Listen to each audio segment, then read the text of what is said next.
He thought he was coming home. We all do, until silence answers the door. Dust where memories once lived. In the Southern Air Temple, Aang doesn't just visit a ruined sanctuary. He finds a truth you can't unsee. Have you ever gone looking for something you lost?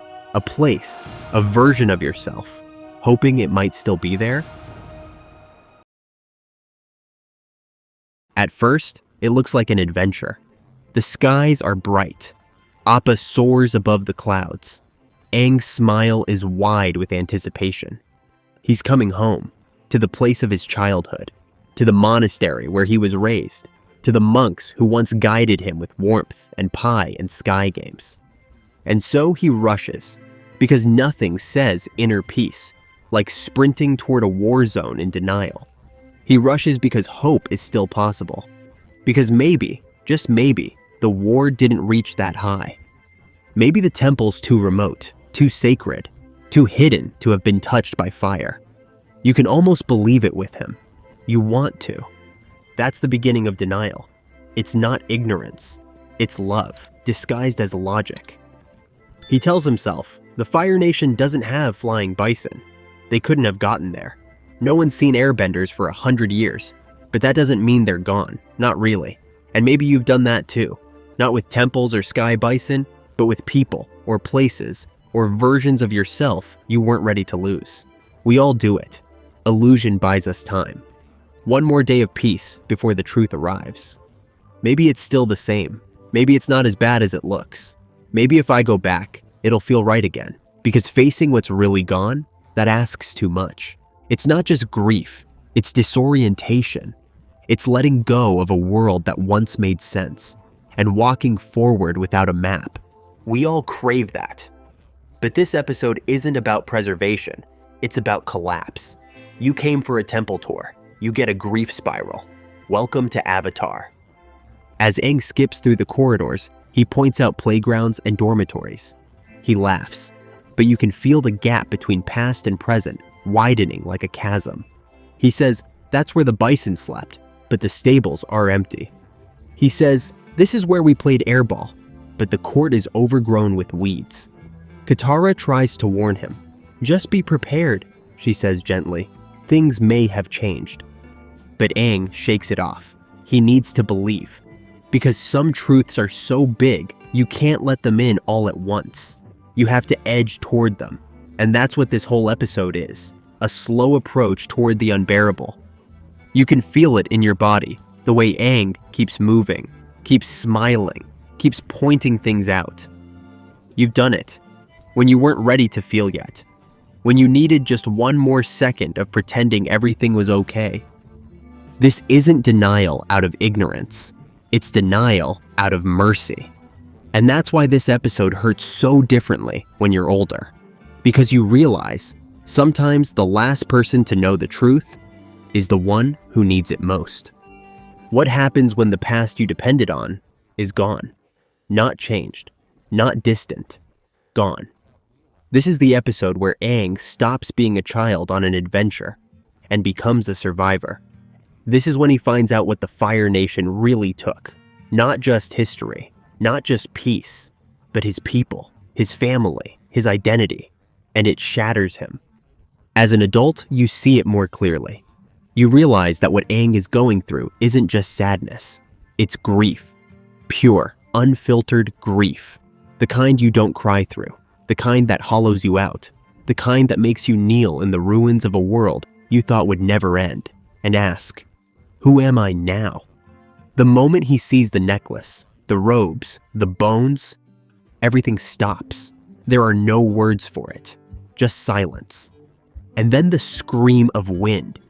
He enters the Avatar state, but this isn't power. This is pain. This is what happens when truth crashes through the walls of your mind all at once.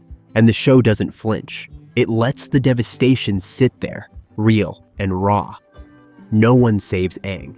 No one fixes it. Because some things can't be fixed. They can only be faced. It's tempting to think of denial as weakness, but it isn't. It's the first shield we hold up when reality comes swinging. Aang needed his illusions. needed to believe he might see Monk Gyatso again, because to know the truth too soon would have broken him. But denial has a cost. When you hold it too long, the truth doesn't knock. It erupts, violently, with glowing eyes and screaming winds, with shattered roofs and grief that won't stay quiet anymore. And when it happens, it doesn't just break you, it remakes you. If you've ever fallen apart in a moment that felt too big for your body, this is that moment. The scream you didn't let out, the silence you collapsed into, the moment you realized the thing you loved was never coming back. This isn't just Aang's grief, it's your own, replayed in a sacred temple with wind and glowing eyes. And even if you didn't have a name for it back then, you know now, that was the beginning of something new. This is what the Avatar state represents here. Not transcendence, but trauma, a psychic overload, a heart that cannot contain what it has just learned. As adults, we all go through this. Maybe not in temples, maybe not with glowing tattoos, but in breakups, in diagnoses, in funerals, in moments when the world stops making sense. And when it does, we react just like Aang. We explode, we freeze, we go silent. We cry in places no one can see. We forget how to be ourselves. We forget who we're supposed to be. And that's okay, because grief doesn't mean something is wrong with you. It means you loved. It means you lost something worth mourning. And that's a form of courage, too. The episode gives us one lifeline, Katara. She doesn't offer advice. She doesn't try to cheer him up. She just says, "We're your family now." Not a replacement, not a fix, just presence. That's the real answer to grief. Not solutions, but solidarity. Not healing in one swoop, but knowing someone will sit beside you while you learn how to breathe again.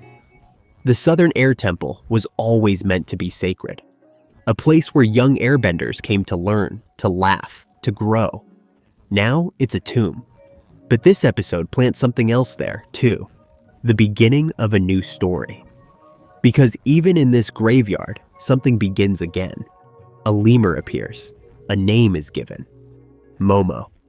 A friend is made, not to replace the old, but to say, "I'm still here. I still have the capacity to connect. Even after this." That's the hidden truth this episode whispers. The past may be gone, but love, real love, is not bound by time. It's what endures. It's what rebuilds. In the final moments, Aang looks back at the temple as they fly away. He knows now what he didn't want to believe before. He really is the last airbender. But he also knows something else. He doesn't have to carry that truth alone. So what do we take from this? That grief is not the end of your story. That the truth, however painful, is not your enemy. And that even when everything familiar has been burned to ash, you are still allowed to hope. Not blindly, not in denial, but bravely, with eyes open, with heart cracked, with softness intact. That's what makes Aang who he is. Not just his bending, not just his lineage, but his willingness to feel, to break, and to keep going anyway. Have you ever stood in the ruins of something you loved? What helped you face it? If this episode spoke to something in you, leave a like. It helps thoughtful fans find this space. And if you want more stories like this, hit subscribe. We're walking through these moments together, because the truth may hurt, but it also frees. Maybe that's what the wind was always trying to teach him, that even in ruins, you can still rise. And that's the first step to healing.